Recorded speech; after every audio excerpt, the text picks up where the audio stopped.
Hello dear learners, PG is here and welcomes you in PG point. Hope so कि आप सभी बढ़िया होंगे एकदम।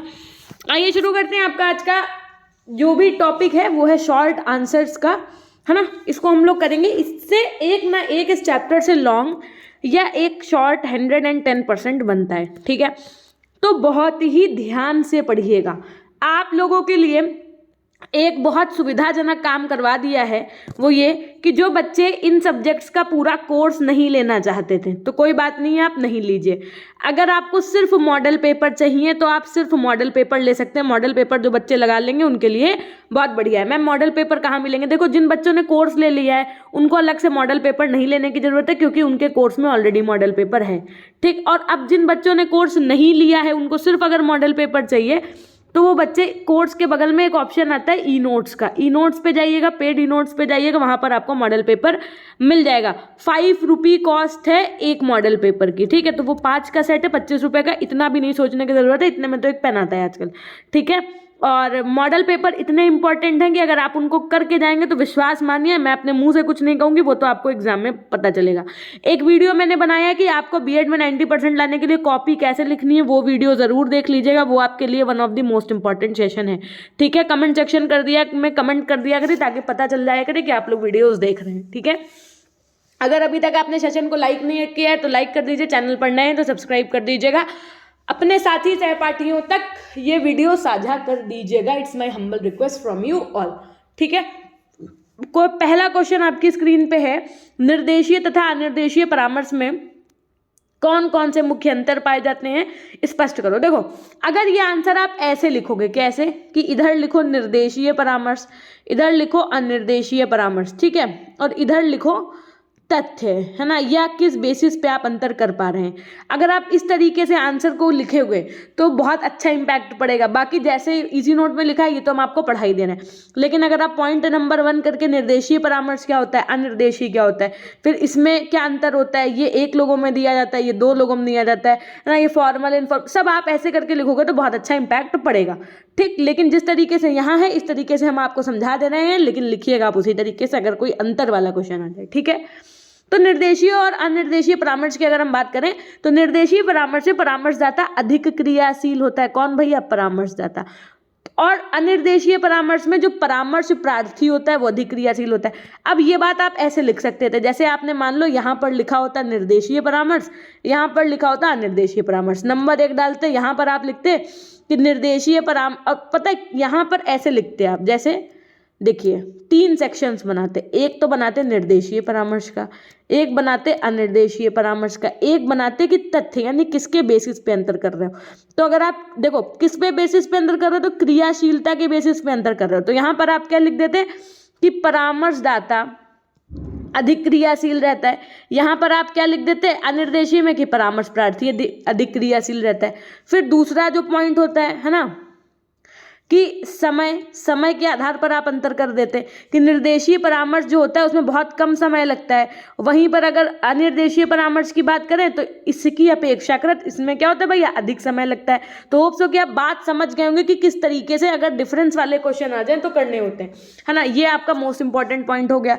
नेक्स्ट देखो, तीसरा पॉइंट क्या कह रहा है, जो निर्देशीय परामर्श के अंतर्गत समय को अधिक महत्व दिया जाता है, जबकि अनिर्देशीय परामर्श में व्यक्ति को अधिक महत्व दिया जाता है। अब आप तथ्य में डाल सकते थे महत्वता के आधार पर हो जाता है ना, फिर ये बात लिख सकते थे आप।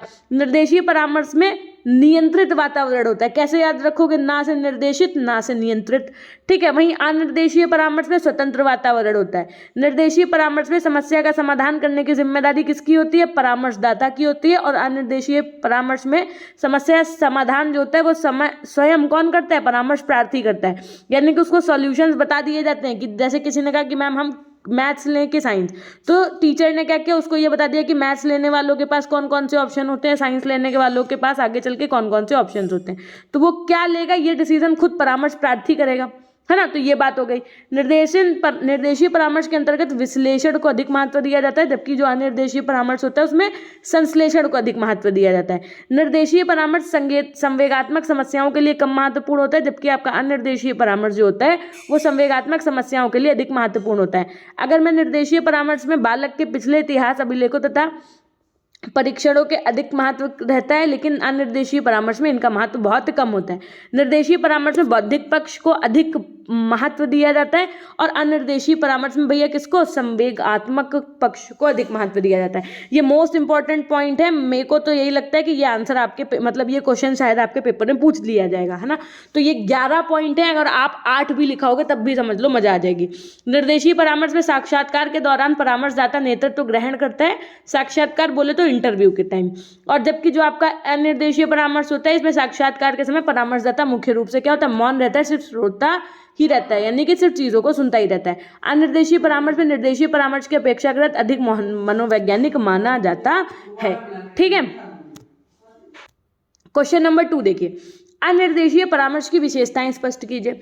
जो आपके कार्ल रोजर्स थे, इन्होंने 3 विशेषताएं बताई थी। पहली विशेषता बताई थी कि परामर्श प्रार्थी केंद्रित संबंधित, यानी कि अनिर्देशीय परामर्श में वह व्यक्ति जो समस्याओं से ग्रसित होता है, उनसे छुटकारा पाना चाहता है, उसी को अर्थात परामर्श चाहने वाले को अधिक महत्व दिया जाता है। यानी कि अगर आपको कोई दिक्कत है, आप हमारे पास आएंगे तो हम आपको ज्यादा महत्व देंगे। ठीक है, इसके अंतर्गत परामर्शदाता ऐसी स्थितियां उत्पन्न करता है कि उन्हीं स्थितियों में परामर्श प्रार्थी अपनी समस्या का समाधान तलाश लेता है और समस्या से संबंधित उपायों का अनुकरण करके अपने उद्देश्य प्राप्त कर लेता है। इस प्रकार परामर्श प्रार्थी में आत्मनिर्भरता भी बनी रहती है। दूसरी अगर मैं बात करूं, भावना तथा आवेग पर बल। अनिर्देशीय परामर्श में परामर्शदाता परामर्श प्रार्थी को अधिक से अधिक भावनाओं को व्यक्त करने का अवसर देता है। इसमें परामर्श प्रार्थी की बौद्धिक प्रक्रियाओं में पर उतना बल नहीं दिया जाता है जितना कि भावनाओं की आवेगात्मक प्रक्रिया पर।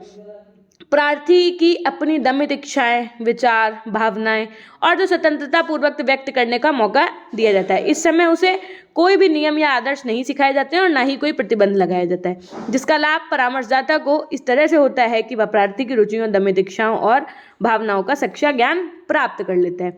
नेक्स्ट वन, उचित वातावरण मिलना। ये सब किसके अनुसार है, कार्ल रोजर्स के अनुसार। अनिर्देशीय परामर्श में परामर्शदाता का प्रमुख काम क्या होता है, उचित वातावरण का निर्माण करना होता है। परामर्श प्रार्थी की अपनी समस्या की स्वतंत्रता पूर्वक अभिव्यक्ति के माध्यम से परामर्शदाता समस्या से संबंधित स्थितियों को अच्छी तरह समझ लेता है और उनका विश्लेषण करता है और समाधान के लिए ऐसा उचित वातावरण तैयार करता है कि प्रार्थी स्वयं अपनी समस्याओं को समाधान करने के योग्य बन जाए। ठीक है, तो यहाँ पर प्रॉब्लम का जो सल्यूशन है वो जिसकी प्रॉब्लम होती है वो खुद करता है, जो परामर्शदाता होता है वो उसको सारे ऑप्शंस दे देता है। ठीक है, देखिए नेक्स्ट क्वेश्चन क्या है आपका कि अनिर्देशीय परामर्श के मुख्य जो कार्य होते हैं इनका संक्षेप में बताना है। तो देखो भैया, परामर्श प्रार्थी निर्देशन की आवश्यकता अनुभव करता है, वह स्वयं परामर्श के लिए परामर्शदाता के पास जाता है। किसमें भैया, अनिर्देशीय परामर्श में। यानी कि अगर हमको कोई दिक्कत होगी, डॉक्टर तो आपके पास आएगा नहीं, है ना, आप ही डॉक्टर के पास जाओगे। इस प्रकार के परामर्श में सहायता ली जाती है, दी नहीं जाती, यानी कि हम किसी से मदद लेते हैं, देते नहीं है। परामर्शदाता परिस्थितियों को समझकर अनुकूल वातावरण तैयार करता है और परामर्शदाता का व्यवहार मित्रता, सहानुभूति, प्रेम से परिपूर्ण होता है। वह प्रार्थी को भाव स्पष्ट के लिए सदैव उत्साहित करता है। ठीक है, परामर्शदाता जो प्रार्थी के संवेगात्मक समस्याओं को समझने में रुचि लेता है और समस्या के समाधान के लिए परामर्शदाता की देख रेख में प्रार्थी स्वयं संभावित हल निकालता है। अनिर्देशीय परामर्श के उद्देश्य की पूर्ति तब स्वीकार की जाती है जब प्रार्थी यह अनुभव करने लगता है कि परामर्शदाता की सहायता की कम आवश्यकता है और भविष्य में वो इस प्रकार की समस्याओं का समाधान स्वयं कर सकेगा। ठीक है, क्वेश्चन नंबर 4 देखिए, समन्वित परामर्श मुख्य चरणों या पदों को संक्षिप्त रूप में स्पष्ट कीजिए। तो परामर्श क्या है भैया, एक परामर्श एक साक्षात्कार से प्रारंभ किया जाता है, यानी कि परामर्श जो प्रक्रिया होती है, जो आपकी काउंसलिंग होती है, वो एक इंटरव्यू टाइप तरीके से शुरू की जाती है। प्रारंभिक चरण में परामर्शदाता जो होता है वो प्रार्थी के से तारतम्य स्थापित करने का प्रयत्न करता है। वह प्रार्थी को यह समझने का अवसर प्रदान करता है कि परामर्श से उसकी क्या अपेक्षाएं पूरी हो सकती हैं। परामर्श के लिए कार्य योजना बनाने के लिए प्रार्थी की समस्या का निदान किया जाता है और इसके लिए परामर्शदाता प्रार्थी का व्यक्ति इतिहास बना सकता है। प्रार्थी के आत्मज्ञान को बढ़ाने के लिए विभिन्न स्रोतों द्वारा उसकी पृष्ठभूमि से संबंधित जानकारी एकत्रित की जाती है और प्रार्थी को उसे समन्वय करने में सहायता की जाती है। प्रार्थी भावात्मक शांति अंतर ज्ञान प्राप्त करता है और स्वयं के प्रति एवं परिस्थितियों के प्रति अपने दृष्टिकोण में परिवर्तन करता है। समापन चरण में प्रार्थी क्या करता है, अपने निर्णय लेता है और योजनाएं बनाता है, अपने व्यवहार को परिवर्तित करता है और अपनी समस्याओं का समाधान करता है और इन सबको फॉलो करता है। ठीक, नेक्स्ट क्वेश्चन है आपका, निर्देशीय परामर्श के मुख्य चरण या सोपान कौन कौन से, इनको स्पष्ट करना है। तो इनकी ये हेडिंग्स आप डाल करके ही आंसर करें कि इनको चाहे आप नोट डाउन करो, कुछ भी करो, है ना। तो ये जो निर्देशीय परामर्श है इसके लिए विलियमसन और डार्ल ने कुछ सोपान या चरण बताए। कौन कौन से बताएं? सबसे पहला संश्लेषण। संश्लेषण का मतलब होता है चीज़ों को एकत्रित करके, यानी कि छोटी छोटी उससे संबंधित जो जानकारी है उनको एकत्रित करके एक बड़ी जानकारी का रूप दे देना। समझ गए बात को? संश्लेषण का मतलब होता है आधार सामग्री का कार्यान्वित तथा आकृतिक संगठन करके उनका संश्लेषण करना। विश्लेषण का मतलब क्या होता है कि एक वो जो बात एक बता रहा है उससे सभी पहलुओं के प्रति सोचना। उसने कहा कि हमको उस समय गुस्सा आ गई, तो गुस्सा आने का क्या कारण था, उसी समय गुस्सा क्यों आया, उसी व्यक्ति पर गुस्सा क्यों आया, है ना, गुस्सा तो नहीं आनी चाहिए थे, फिर गुस्सा क्यों आई। तो इन सब पहलुओं पे सोचना, यानी कि एक बड़ी जानकारी के हमने 4 पहलुओं को सोचा, यानी कि एक बड़ी जानकारी को हमने टुकड़ों में बांट करके सोचा, इसको कहते हैं विश्लेषण करना, है ना। तो छात्रों से संबंधित पूर्ण जानकारी प्राप्त करने तथा उनको भली बातें समझने के लिए विभिन्न प्रकार के साधनों द्वारा आंकड़े इकट्ठित करके उनका विश्लेषण किया जाता है। ठीक, समझ गए बात को? ये दोनों पॉइंट। निदान इस चरण में परामर्श लेने वाले की समस्या के मूल कारणों को खोजना होता है और साथ ही छात्र प्रदर्शित की जाने वाली समस्याओं की प्रकृति और कारण का सूत्र रूप में वर्णन करना होता है। फल अनुमान की अगर मैं बात करूं तो इस चरण के अंतर्गत छात्र की भावी समस्याओं की संभावना को ज्ञात करके फल अनुमान करना होता है। परामर्श प्रार्थी की बात करूं तो परामर्श प्रार्थी में के समायोजन एवं पुनर्समायोजन के लिए प्रयास करना। अनुवर्तन इस अंतिम चरण में परामर्श के प्रभाव का मूल्यांकन करना होता है। फिर देखिए प्रश्न संख्या 6 की अगर मैं बात करूं तो परामर्श के किसी एक उपागम का वर्णन करो। तो या फिर ये क्वेश्चन आपसे कैसे पूछा जा सकता है कि निर्देशात्मक परामर्श किसे कहते हैं, इसके लाभ का वर्णन करो। भाई परामर्श का एक उपागम क्या है? निर्देशात्मक परामर्श भी तो है ना। तो निर्देशात्मक परामर्श को परामर्शदाता केंद्रित परामर्श भी कहा जाता है। अभी बार बार हम बता रहे थे इसमें सबसे ज्यादा महत्व किसको दिया जाता है? निर्देश कौन देता है? परामर्शदाता देता है, ऐसे याद रखो। ठीक है, इसमें परामर्शदाता परामर्श लेने वाले के प्रत्येक ढंग से परामर्श देता है। निर्देशात्मक परामर्श की मुख्य मान्यता यह है कि परामर्शदाता का ज्ञान और अनुभव ही परामर्श लेने वाले को उसकी समस्या सुलझाने के योग्य बनाता है। निर्देशात्मक परामर्श के कुछ लाभ होते हैं। क्या लाभ होते हैं? तो ये समझिए। पहला लाभ होता है कि इस प्रकार के परामर्श में बहुत समय कम लगता है। दूसरा, इस परामर्श में समस्या पर अधिक बल दिए जाने के कारण समस्या को भली भांति समझा जा सकता है। ये परामर्श बालक के व्यक्तित्व के संवेगात्मक पक्ष की अपेक्षा बौद्धिक पक्ष पर अधिक बल देता है, अतः बौद्धिक स्तर पर समस्या का समाधान होने के कारण परामर्श को अधिक स्थायी और प्रभावपूर्ण होने की संभावना होती है। निर्देशीय परामर्श में परीक्षणों और विधियों का प्रयोग सुगमता से किया जाता है। इस प्रकार के परामर्श मंद बुद्धि वाले बालकों के लिए अति उत्तम रहता है। ठीक है, तो ये थे आपके चैप्टर 7 से बनने वाले सारे भैया शॉर्ट आंसर। हमारी आपसे ये रिक्वेस्ट है कि हमने अब तक आपको चैप्टर 1 से लेकर के चैप्टर 6 तक के सारे लॉन्ग क्वेश्चंस, सारे शॉर्ट क्वेश्चन समझा दिए। ठीक है, तो अगर आप अब पढ़ नहीं रहे हैं तो इसमें मेरी गलती नहीं है। ठीक है, इसमें आपकी गलती है। अगर आप पढ़ नहीं रहे हैं तो इसमें आपकी गलती है। नंबर कमाएंगे तो इसमें आपकी गलती है। एक टीचर के एंड से जितना काम होता है उसने कर दिया। भाई एज अ टीचर मैंने आपको पहले पूरी बुक पढ़ाई है ठाकुर पब्लिकेशन की, उसके बाद में हमने आपको तब क्लियर नहीं था तो MCQs भी पढ़ा दिया था।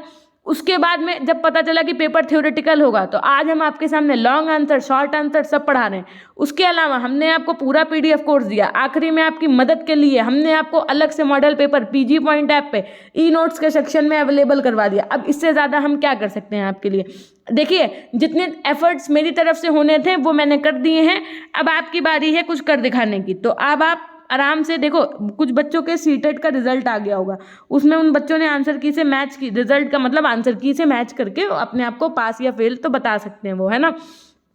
तो अगर आप पास हैं तो आप अच्छे से ये 8-9 दिन B.Ed पढ़ लो और उसके बाद में सिर्फ अपने एस्टेट की तैयारी और B.Ed 4th सेमेस्टर की तैयारी में लग जाओ और जो भी आपका TGT का गोल है उसके सब्जेक्ट्स भी अपने पढ़ना शुरू कर दो। 4th सेमेस्टर आपका आसानी से ऐसे ही निकलवा देंगे जैसे आपके शुरू के 3 सेमेस्टर पढ़ाएं।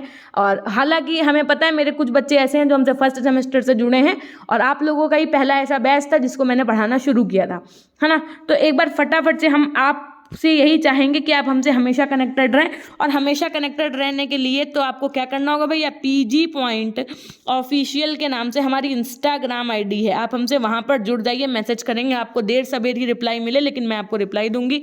उसके अलावा PG पॉइंट के नाम से हमारा ऐप है जहाँ पर मॉडल पेपर और कोर्सेज वगैरह आप ले सकते हैं।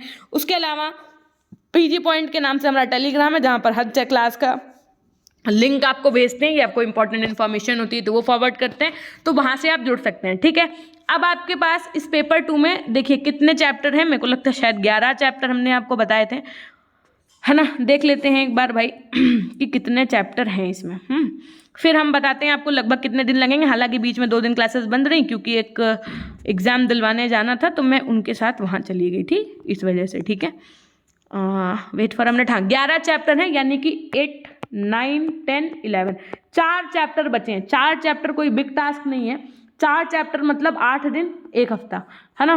4 चैप्टर का मतलब है ज़्यादा से ज़्यादा 8 दिन। ठीक, यानी कि बहुत जल्दी हम कोशिश करेंगे कि आपका पेपर 2 का कोर्स कंप्लीट हो जाए। फिर हम पेपर 1 की क्लासेस तो आपकी कल से चालू ही रहेंगी, है ना। और बाकी एक क्लास आपकी सुबह 10 बजे चलती है, एक क्लास आपकी रात को 8 बजे चलती है। दोनों क्लासेस ज्वाइन करना नहीं भूलिएगा। पिछली क्लासेस में अगर आप सब क्लास नहीं देख पा रहे हैं तो एटलीस्ट जो हमने चैप्टर 1 से शुरू किया है, चैप्टर 7 तक जो हमने आपको लॉन्ग और शॉर्ट क्वेश्चंस पढ़ा दिए, आप उनकी क्लास देख लो। प्लेलिस्ट बनी हुई है, आप सर्च कर लीजिएगा निर्देशन के नाम से। पेपर 1, 2 ऐसे करके बनी हुई है, बीएड 3rd सेमेस्टर की। प्लेलिस्ट के सेक्शन में जाइएगा, मिल जाएगी। ठीक, तो ये थी एक छोटी सी जानकारी, फटाफट से अपनों के लिए लिख दीजिएगा। कमेंट सेक्शन में कमेंट जरूर किया करो, हमें आपके कमेंट्स मिलते हैं, हमें बहुत अच्छा लगता है ना। तो हमेशा खुश रहिए। कम से कम 2 अंतर आप कमेंट सेक्शन में लिखिएगा, निर्देशीय और अनिर्देशीय परामर्श के। ठीक, तो हमेशा खुश रहिए, मुस्कुराते रहिए, कभी अपने लिए तो कभी अपनों के लिए। Till then take care, bye bye, love you all, love you my dear class. अपना ध्यान रखिएगा।